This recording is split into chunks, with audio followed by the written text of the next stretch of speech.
Good afternoon. This is Dr. John Bennett broadcasting from Lisbon, Portugal, in another Association of Future African Neurosurgeons.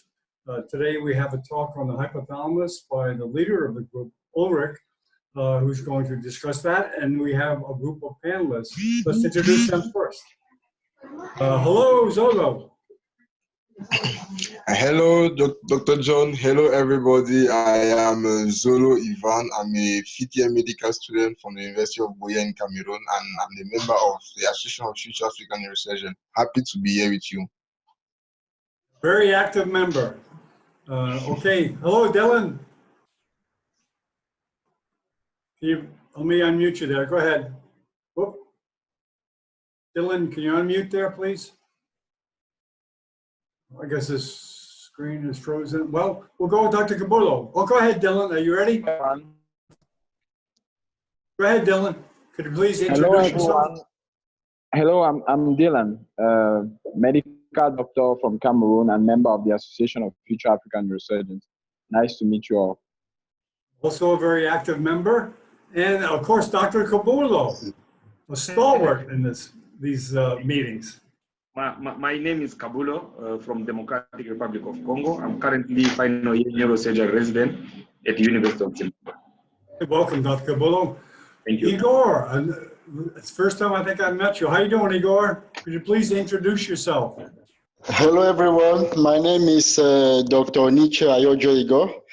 I'm year one neurosurgeon in Abidjan. I'm a Cameroonian. I'm a member of Association of Future Neurosurgeons. Okay, very good. Welcome.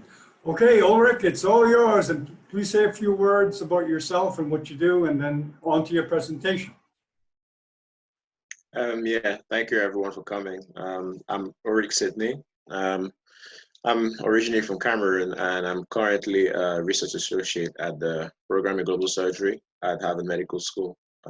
Thank you all for coming. This is actually the final session of our first series of lectures, which we started about 3-4 months ago. And this will be on the hypothalamus. From next week, we'll start a new lecture series on neurosurgical emergencies. So we can start.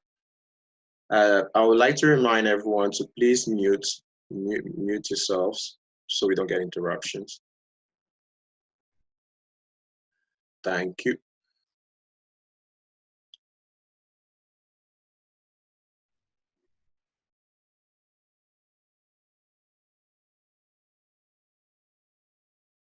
Yeah, perfect. Yep. So this is the plan we'll be following today. Like always, we like to start with embryology. So just a reminder, because I'm sure you all know this. So during embryogenesis, we have 3 different layers: the ectoderm, mesoderm, and endoderm. And the ectoderm is that layer that's going to give the central nervous system and the peripheral nervous system. And that layer will invaginate, giving a hollow tube, which is going to meet together, called the neural crest, the neural tube. And before the neural tube forms, you have 2 crests that come together. Now, as we can see here, this is the plate. This is the notochord. The notochord gives the direction from cranial to caudal. And then we have the crests here. And this is from this crest, for example, you can get the nerves from like the cranial nerves and the peripheral nerves. And once we close this, we get the neural tube. Now this neural tube, because of the notochord, there's a spot that's going to be a cranial spot, and the other end will be a caudal end. This is important because it determines which part is going to be the cerebrum and which part is going to be the spinal cord. About the cerebrum, we first of all get 3 vesicles, 3 invaginations: the prosencephalon, the mesencephalon, and the rhombencephalon. Then these go on to give other vesicles, especially the prosencephalon and rhombocephalon. For our lecture today, we're going to concentrate only on the prosencephalon because it gives us the diencephalon. Now, diencephalon gives the thalamus, gives the hypothalamus, and gives the epithalamus. And the topic today is the hypothalamus. Yeah. So what is the hypothalamus? The hypothalamus is a diencephalic structure. And it's a diencephalic structure which is made of gray matter. It's a gray matter sheet. Now, the gray matter sheet is in such a way that it's a bit, if you can imagine it, you can visualize it as forming a V, right? And this V makes it in such a way that it forms the lateral and the inferior borders of the third ventricle. So it forms the lateral and inferior borders of the third ventricle. And as you probably guessed, hypothalamus, because it's below the thalamus. So you have two thalami, and these two thalami are situated above the hypothalamus, and they equally form the lateral portions of the lateral borders of the third ventricle. So the inferior lateral portions of the third ventricle are formed by the hypothalamus, whereas the superior lateral borders of the third ventricle are formed by the thalami, by both thalami. So the hypothalamus is a really small structure. To better understand it, we'll have to do things a bit out of proportion, really see them really big, to get an idea of what it is. It is it's so small, it weighs only 4 grams. However, it's able to give directions, control, communication to all organs in the body through the endocrine system, for example, through the nervous system as well. So it's a very important structure in neurosurgery especially. Which are the landmarks we can describe to the hypothalamus so we can all situate ourselves? Like we said, the hypothalamus is a diencephalic structure. So as a diencephalic structure, it is in intimate relationship with, on one side, the mesencephalon, like at the back of it, you have the midbrain or mesencephalon. In front of it, you have the optic chiasm. While lateral, like we said, medial to the hypothalamus, you have the third ventricle, and then lateral, it's contiguous, if that's the word I was looking for. So lateral to the hypothalamus is contiguous with structures like the deep gray matter nuclei, as well as elements of the internal capsule. You equally have the thalami, like I said, above the hypothalamus, both thalami above. The thalamus below will continue as the tuber cinereum, and then the infundibulum, then go on to be the pituitary gland. Very important again because of the close relationship between the hypothalamus and the pituitary gland. So what we just said here, this is a sagittal cut of our brain. So here we have the cerebrum. Here we have the white matter substance. Here exactly the corpus callosum. The septum. We have the body of the fornix here. This is the interthalamic substance which connects both thalami, so that both thalami can be able to communicate. So in front, like we said, we have the optic chiasm. So the optic chiasm sort of gives us an anterior boundary to the hypothalamus. And we said if we go backwards and below, we find the mammillary body. This gives us another boundary. And we equally said that the hypothalamus was in front and seated above the mesencephalon. So in front here, what we have is the interpeduncular fossa, a very important anatomical landmark as well. So the zone of interest is this zone here, which is formed of this gray matter substance, sheet-like substance, which is sort of like a V. There's only one hypothalamus, but because it's like it has that V form, you can find one of the sheets on the left side and one of the sheets on the right side. So this is the area of interest here. Now, if we look at a view of the inferior surface of the brain, obviously we can see our cranial nerves here. And obviously we see cranial nerve 2 meeting at the chiasm. So this is the anterior surface. Here we have a tuberous cinereum, which goes on to be in relationship with the infundibulum, then the hypophysis. So we have a mammillary bodies here from both sides. And obviously here we have the mesencephalic structure, and that's the midbrain. So here we have a cut, which is coronal. So what we have here is the third ventricle. And these black structures here are optic tract at the level of the chiasm here, that midline. Now, around the third ventricle, like we described, if we look lateral and inferior, we have the hypothalamus.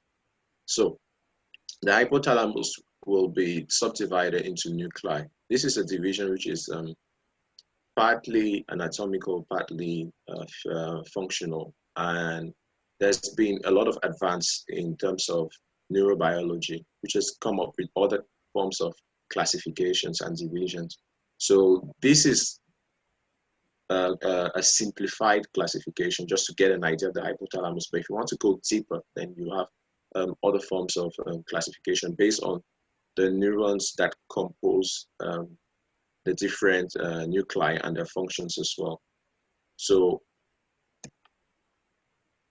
in this sagittal view, what we have to be situated, we have here structure called, that's the midbrain, below the pons obviously. We have a white matter substance here, corpus callosum. We have a septum pellucidum, the interthalamic substance here. This is the pituitary gland. This is the optical chiasm here. So from this area to here, we have our hypothalamus.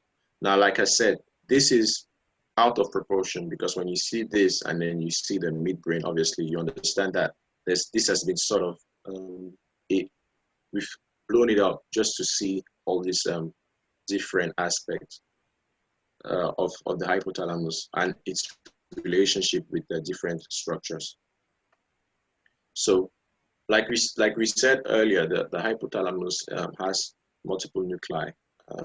These nuclei are subdivided. A quick subdivision would be to have medial nuclei and lateral nuclei. And this division is done by part of the fornix, which gives it a division which is not really sagittal, it's parasagittal. And so we're going to be talking about medial nuclei on one part and then lateral nuclei on the other. However, you'll notice that there's nuclei that are shared between the medial and lateral. And equally, there's we're going to talk about a very specific nucleus, which is not really anatomically part of the hypothalamus, but it's considered functionally to be part of the hypothalamus. Once again, these divisions, like I said, it's just a simplified division, just to get an idea of what hypothalamus is like. So we start with the medial nuclei. So the medial nuclei will go on to have 3 other subdivisions anatomically to get an idea. And these subdivisions follow from optical, supraoptical nuclei. Then we're going to talk about the tuberal nuclei, as well as later on we're going to talk about the mammillary nuclei. So that's for the medial, and then for the lateral, we don't have a specific division. Now, one way for the medical students to understand some of the names here, some of the names are anatomical in terms of structures, the structures to which the nuclei are related or where they are located. But then you have some of them which are based on orientation. So one of the things that's challenging for medical students is the concepts of ventral, medial, lateral in terms of the central nervous system. And this is why we started with embryology. So if you remember, when we spoke about the embryology of let me get a pen. So when we spoke about the embryology of the central nervous system. We said we had, first of all, we had like three sheets: ectoderm, mesoderm, endoderm. Then we said this sheet here, this one, went like this, and this here was called neural crest, and then these two met up and gave a tube, right? And at the center of this tube, later on, this is where CSF will be. Now, all of these cuts have been made in such a way that they're like, we're going to say coronal cuts. Now, if we look at the whole tube in itself, when it gets the three vesicles this way, right? This way, this way. Okay, so this here is cranial, and this here is caudal. Yeah. So later on, this portion of the prosencephalon is going to do a flexion. Very important to understand. It's going to flex like so, like this way, which means the cranial portion finds itself here. And what we get being called cranial can equally be called rostral. We can equally talk about rostral. But what's the problem? What's the change that we have here?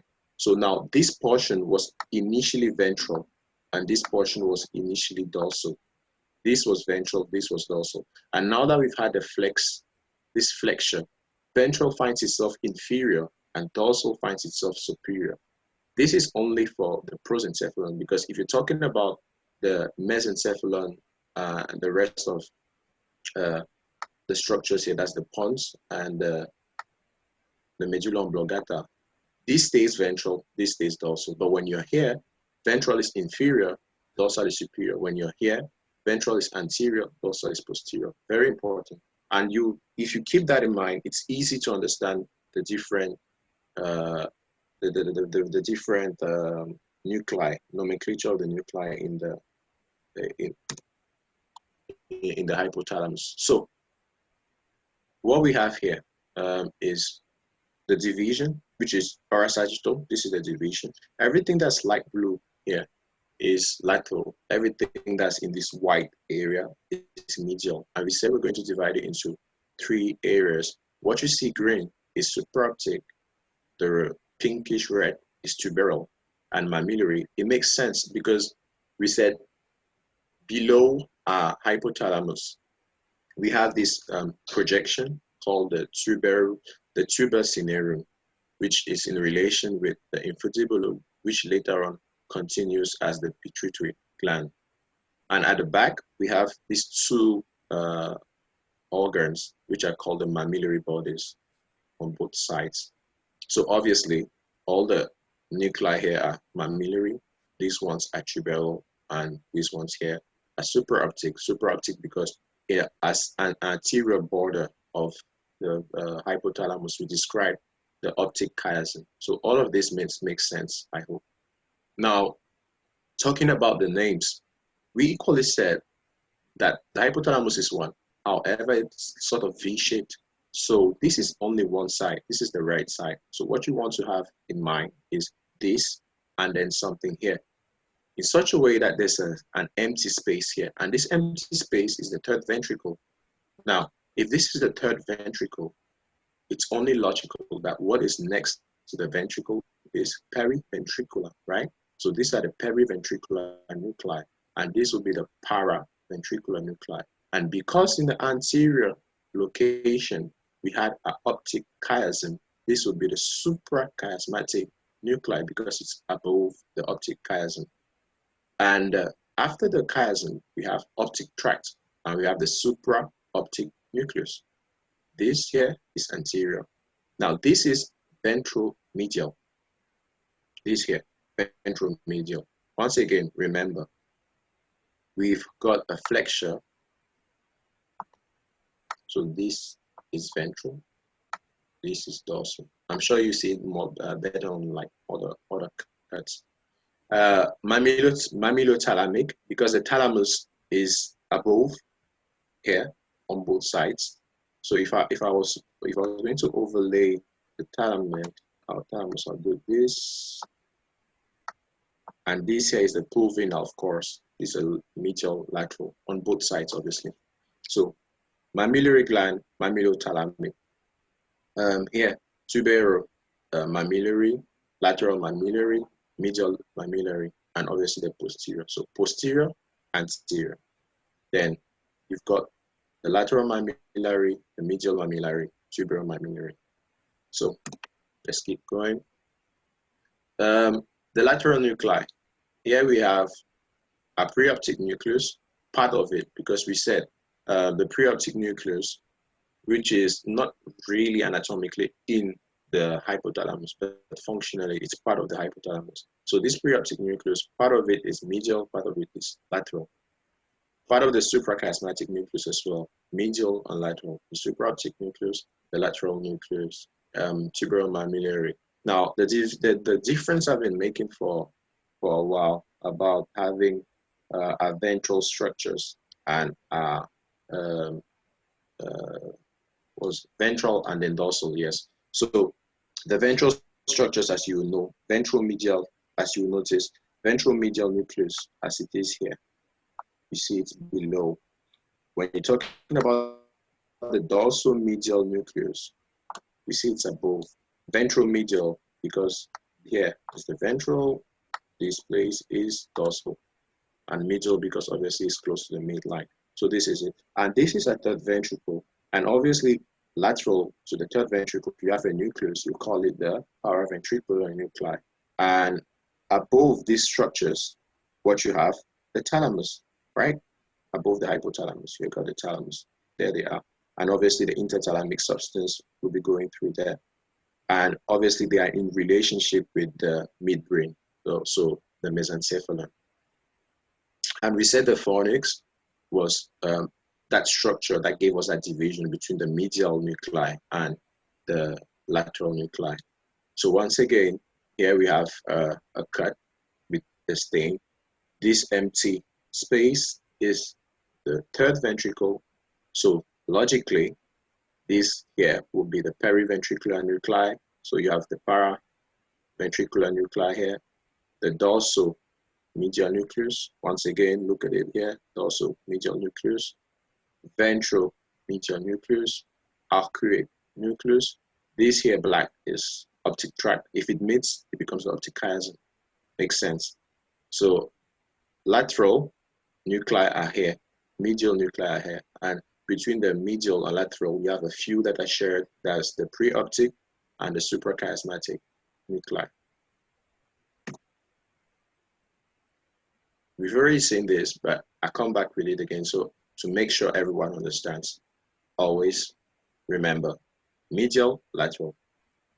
Medial first division is supraoptic, tuberal, mammillary. Okay, so talking about a few of those nuclei and some specific functions. So the suprachiasmatic nucleus, which is basically part of the medial and lateral, regulates hormone secretion. This is going to be very important because of the nictomeral secretion of hormones. Important because take cortisol, for example. The secretion of cortisol during a 24-hour period is not the same. So early in the morning, you get high concentrations of cortisol. Late at night, you get low concentration of cortisol. And this is actually related to the fact that you get events like asthma, pregnancies, mostly at night. However, if you're talking about heart attack, for example, if you're talking about heart attack, it's when you get the most stress, right? So when you get the stress hormone most secreted, you're going to have more events of heart attacks. And this is related to this diurnal secretion. The ventral medial nucleus regulates feeding behavior, and it's actually related to rage. So it explains why some of us are very angry, very annoyed when we are hungry or when we've not eaten enough. The dorsal medial nucleus controls this rage behavior, like we said. So, and lack of satiety will lead to aggression. The mammillary nucleus contributes to the limbic system. And it's part of what we call the Papez circuit. The Papez circuit is the medial limbic circuit, and this is in relationship with emotional expression. So limbic, when you see the limbic system, you have part of the cortex, frontal cortex. You've got the hypothalamus in that's the mammillary nuclei here, and they're part of this Papez circuit.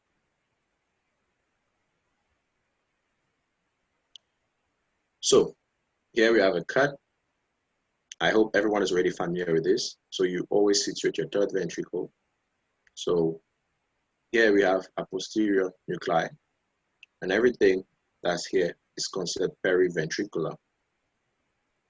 The optic tract, mammillary nucleus, and the fasciculi.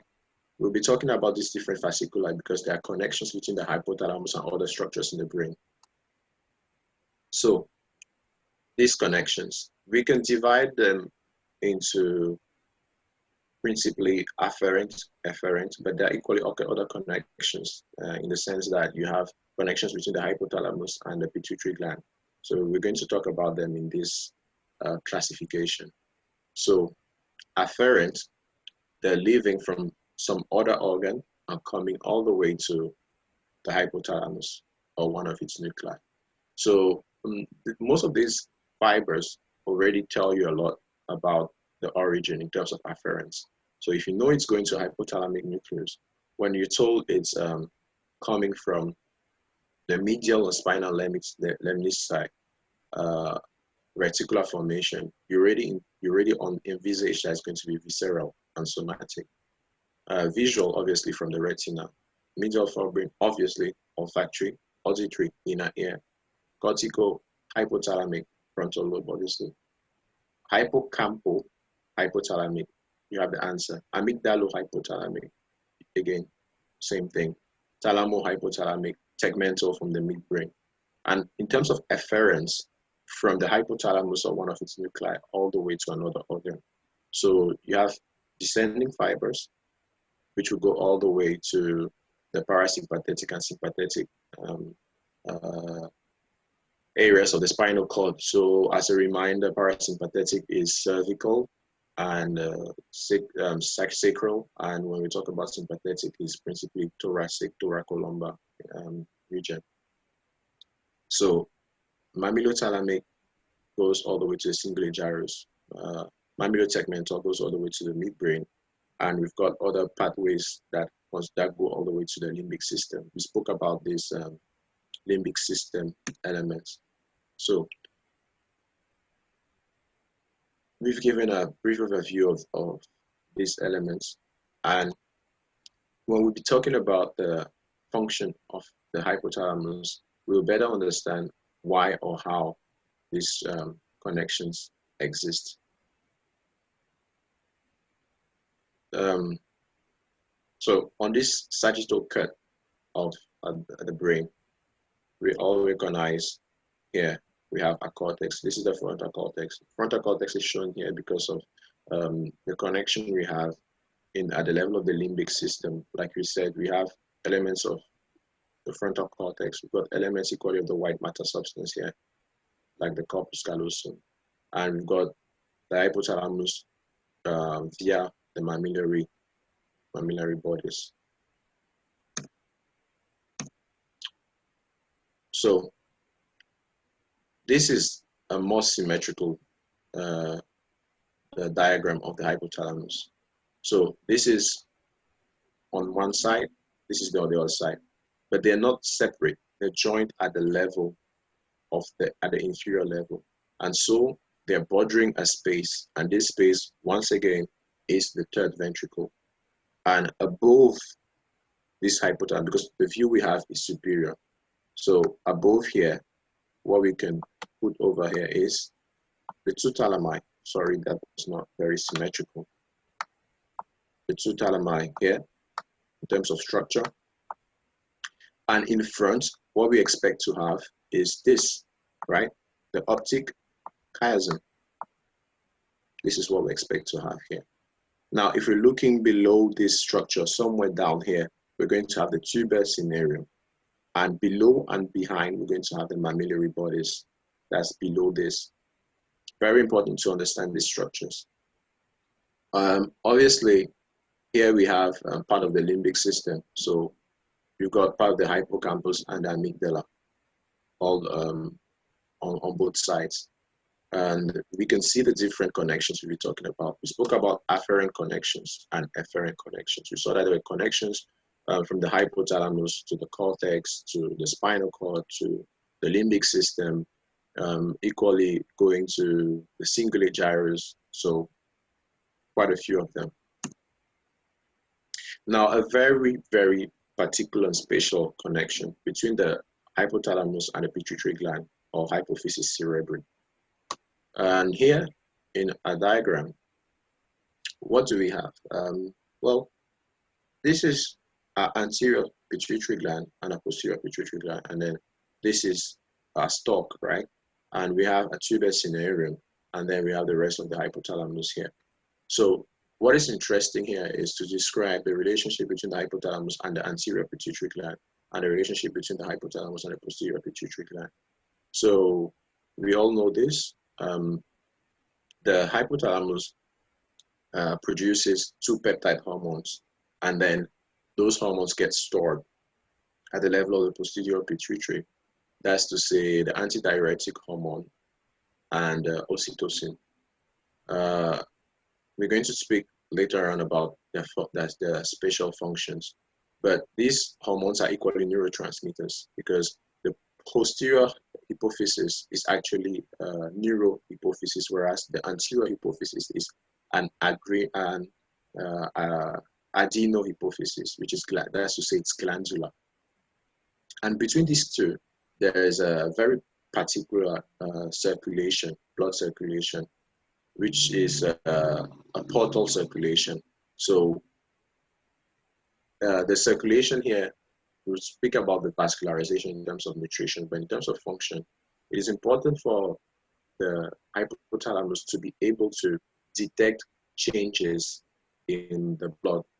To detect changes in the blood, given that it's a CNS structure, you know CNS structures are not in direct contact with blood normally. However, there's areas of the brain where you have to have direct contact with the blood. It's the case with areas that can elicit vomiting, like the area postrema and the hypothalamus as well. So the hypothalamus cannot get a phony version of the blood, you can say, a diluted version. It has to be in direct contact to say, okay, this is what is up with the blood. For example, in terms of osmolarity, if the osmolarity is up or down, so that you can decide what to do with ADH, for example. So it has to be in direct contact with that. But then it equally has to be able to communicate directly with the hypophysis, which is the role of this portal system here. In terms of vascularization, the hypothalamus, because it's very important, you expect it will be richly vascularized, and it's vascularized from so many branches. You've got branches from the anterior cerebral artery, and like you know, anterior cerebral artery is from the anterior circulation at the level of the circle of Willis. So this is actually from the internal carotid artery. It's got branches from the posterior cerebral artery, which is from the vertebro-basilar circulation, and from the posterior communicating, which is between the posterior cerebral artery and the middle cerebral artery. So permitting communication between the posterior circulation and the anterior circulation. In terms of the venous drainage, it drains through the intercavernous sinuses. So yeah, this is venous sinus, like you all know, and multiple venous sinuses at the level of the brain. And the closest here is the intercavernous sinus, which is, the cavernous sinuses are directly posterior to the orbit, right? And this is where you have passage of cranial nerves 2, cranial nerve 4, 5, 1, 6, and you've got passage equally of the internal carotid artery, the ophthalmic artery. So you've got drainage into the intercavernous sinuses coming from the hypophysis. The functions of the hypothalamus. We start with hormones, endocrine. So the hypothalamus has been called by some people as has been said to be the brain of the endocrine system, and rightfully so.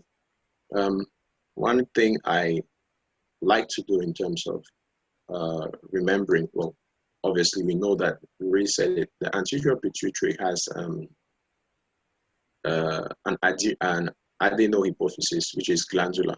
And if we're talking about what's being secreted here, the way I remember it is flat peak, FSH, LH, ACTH, TSH, prolactin. Now this I, you just remember as prolactin,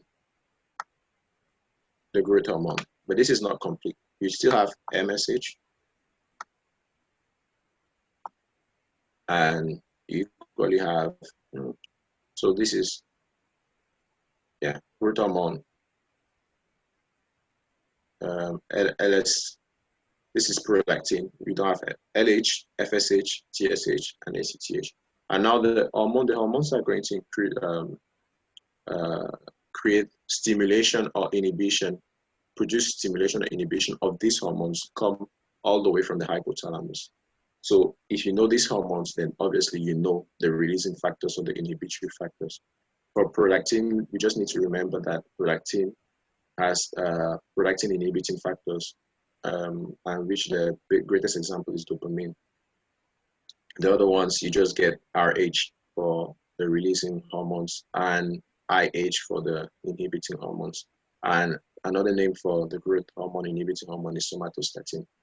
Since we're talking about endocrinology, then it's interesting to understand how does the hypothalamus do this. We always speak about the loops, feedback loops, which can be positive feedback loops or negative feedback loops. If you're talking about the first two, FSH and LH, for the secretion of LH or FSH to be done by the pituitary hormone, by the pituitary gland, sorry, the hypothalamus has to secrete a sex hormone, which is a sex stimulating hormone. Now, this sex stimulating hormone is the same for both FSH and LH. So the question would be, how does the pituitary know when to secrete FSH and LH? We know this is very important, be it in women and men, or men, because in women, for example, you've got a cyclic menstrual cycle. So what happens actually is you've got pulsatile secretion of this sex stimulating hormone. And this sex stimulating hormone can be secreted either every 60 minutes or every 90 minutes. And depending on whether it's 60 or 90, you've got production of FSH or LH. And if it's secreted constantly, you have neither that's been produced. As a reminder, FSH follicle stimulating. So if you're in a woman, you're thinking about ovogenesis. If you're in a man, spermatogenesis. LH, think in terms of other hormones, so testosterone, estrogen, and its derivatives. So ACTH, corticotropin releasing hormone, will be acting on this, stimulating this production. TSH is the hormone that produces, leads to the production of T3 and T4. So the TRH hormone influences TSH. How do you get this modification? Well, because it's T3 and T4 are metabolic hormones, they should be able to have an idea of the energy stock, energy reserve in a person's body. And this is done via receptors to leptin. So leptin is this hormone that's produced by adipocytes. Depending on there's going to be a modified secretion of TRH and therefore TSH. So if the levels are low, this will be low. If the levels are high, this will be high. Very simple in that sense. Prolactin, in terms of lactation, and like we said before, its inhibiting factor is dopamine. So always think about this when you have a woman with problems in terms of amenorrhea and galactorrhea. Think about prolactin and dopamine. And the growth hormone, we said the inhibitor is somatostatin. Somatostatin doesn't only inhibit the growth hormone, it also has effects on vessels. Think about when you have spoliation, blood volume depletion. You use somatostatin if there's important hemorrhage. The growth hormone has effects all over the body to cause growth, obviously, but equally increase in the blood sugar level. So that was it for today. Thank you.